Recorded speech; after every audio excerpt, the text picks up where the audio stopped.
DRG Kids। कहानी ऐतिहासिक खजाना। एक बार की बात है, ईमानपुर नाम के एक शहर में कुछ बच्चे रहा करते थे जिनके नाम थे पिंकी, गणेश, कृष्णा और गोलू। एक दिन बच्चे स्कूल की क्लास में बैठे पढ़ रहे होते हैं। मास्टर जी बच्चों को हिस्ट्री का चैप्टर पढ़ा रहे होते हैं। एक बार की बात है, ईमानपुर एक बहुत बड़ा राज्य हुआ करता था और यहाँ के लोग बहुत ही अमीर हुआ करते थे। कहा जाता है कि राजा के पास बहुत ही बड़ा खजाना भी हुआ करता था। एक कहानी ये भी है कि फिर एक दिन जब मुगलों ने राज्य पर हमला किया था, तब राजा ने वो खजाना महल में कहीं खुफिया जगह छुपा दिया था, जिसकी चाबी राजा ने एक जिन को दे दी। और वो चाबी आज भी एक जिन के पास है और उस खजाने को ढूंढ पाना लगभग असंभव है, क्योंकि उसकी रखवाली आज भी वो जिन करता है और वो जिन उसी को वो चाबी देगा जिसका दिल एकदम साफ होगा। ये सुनकर बच्चों के मन में बहुत से प्रश्न आते हैं। उस खजाने में क्या खाना भी मिलेगा? मास्टर जी, तो क्या वो खजाना किसी को नहीं मिल सकता? पर जैसे ही मास्टर जी सवाल का जवाब देने लगते हैं, क्लास की घंटी बज जाती है। चलो बच्चों, अब अगली क्लास में मिलेंगे। ये कहकर मास्टर जी चले जाते हैं और सब बच्चे भी अपने अपने घर के लिए निकल जाते हैं। चारों बच्चे वापस घर की तरफ जाने लगते हैं और आपस में खजाने के बारे में बात करने लगते हैं। दोस्तों, अगर वो खजाना हमें मिल जाए तो हम उसे बेचकर पूरी जिंदगी कितनी सारी चॉकलेट खा सकते हैं। अरे गोलू, कभी तो खाने से हटकर सोचा करो। सोचो, अगर वो खजाना सरकार को मिल जाए तो कितने गरीब लोगों की मदद हो सकती है। पर खजाना मिलेगा कैसे? इतने में कृष्णा के दिमाग में एक तरकीब आती है। वो बाकी बच्चों से कहता है, मास्टर जी ने कहा था कि खजाना राजा ने महल में कहीं छिपा दिया था। इसका मतलब है कि खजाना महल के आसपास ही कहीं होना चाहिए। अगर हम महल के आसपास जाकर ढूंढे तो हम उसे ढूंढ सकते हैं। अरे पर खजाने की चाबी तो जिन के पास है।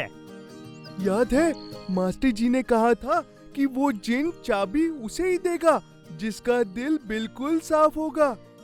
अगर हम लोगों की मदद करने के लिए खजाने की चाबी जिन से मांगे तो वो हमें चाबी दे सकता है। तो कल स्कूल के बाद क्यों ना हम खजाना ढूंढने महल पर जाएं?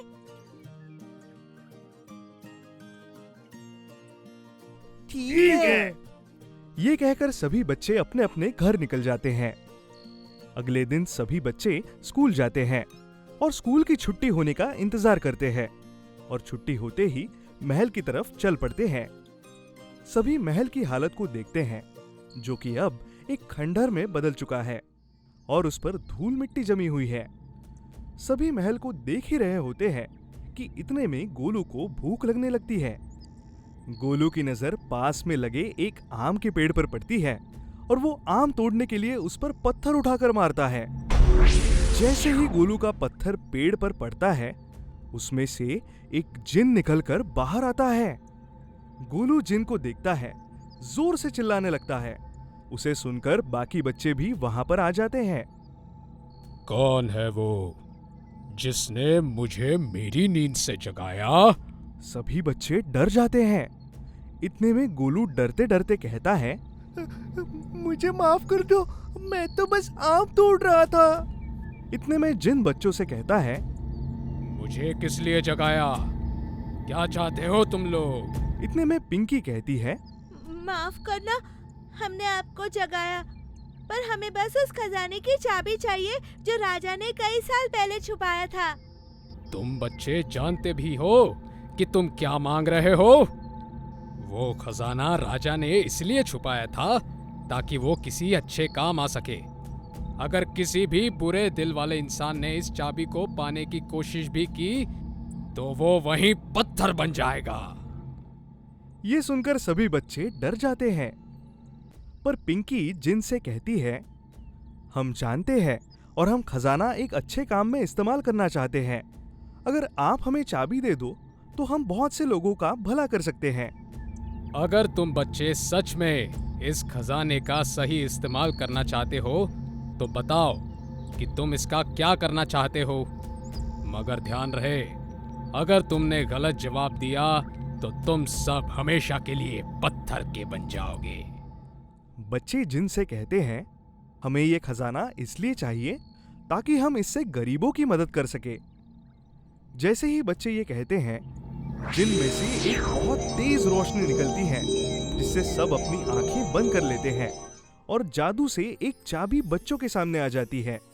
जिन बच्चों से कहता है, क्योंकि तुम्हारा दिल साफ है और तुम बच्चे गरीबों की मदद करने के लिए खजाने की चाबी ढूंढना चाहते हो।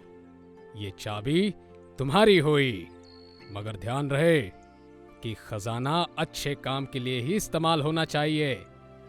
मेरा काम अब पूरा हुआ, अब मैं चलता हूँ। ये कहकर जिन गायब हो जाता है। बच्चे चाबी पाकर बहुत खुश होते हैं। गोलू, तुमने तो कमाल ही कर दिया। हाँ, मैं तो डर ही गया था।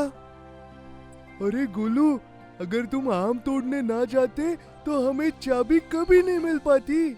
हमें ये खजाना इसलिए चाहिए ताकि हम इससे गरीबों की मदद कर सकें। अच्छा, तो क्या अब मैं ये आम खा सकता हूँ? सब बच्चे गोलू पर हंसते हैं। हाँ गोलू, आज तुम्हारी भूख हमारे काम आई। दोस्तों, हमें चाबी तो मिल गई है, पर हम इसकी मदद से खजाने तक कैसे पहुँचेंगे? सभी सोचने लगते हैं कि क्या करें। कृष्णा बहुत ध्यान से चाबी को देखता है। उसे चाबी के ऊपर बनी हुई एक मोहर नजर आती है। मोहर को देखकर सभी बच्चों से कहता है, दोस्तों देखो, चाबी के ऊपर एक अजीब सी मोहर है। इसका मतलब यहाँ कहीं महल में एक ऐसी ही मोहर होगी जहाँ पर ये चाबी लगती होगी। खजाना जरूर उसी जगह होगा। सभी बच्चे ये सुनकर खजाने को ढूंढने में लग जाते हैं। सभी अलग अलग मोहर को ढूंढने लगते हैं, पर वो उन्हें कहीं नहीं मिलती। इतने में गणेश की नजर छत पर बने एक छोटे से रोशनदान पर पड़ती है, जहां से धूप अंदर आ रही होती है। गणेश उस रोशनी का पीछा करने लगता है और उसे वो रोशनी एक दरवाजे पर पड़ती हुई दिखती है। वो दरवाजे पर पड़ी हुई धूल को हटाता है और उसे दरवाजे पर चाबी जैसी मोहर बनी हुई दिखती है। गणेश सभी दोस्तों को वहां बुलाता है और उन्हें मोहर दिखाता है। बच्चे चाबी को दरवाजे में लगाते हैं और दरवाजा खुल जाता है। दरवाजा खुलते ही पूरे कमरे में रोशनी हो जाती है और बच्चे जैसे ही अंदर जाते हैं, उन्हें चमकता हुआ सोना और ढेर सारे जेवरात मिलते हैं। बच्चे बहुत खुश होते हैं और सरकार को खजाने के बारे में बता देते हैं। सरकार सभी बच्चों को खजाने की खोज के लिए इनाम भी देती है और सभी को राष्ट्रपति इनाम भी देते हैं। बच्चों, आप सभी ने खजाना ढूंढकर सरकार की बहुत मदद की है। अब हम इन पैसों से गरीबों और बेरोजगारों के लिए एक नई योजना बनाएंगे। खजाना मिल गया।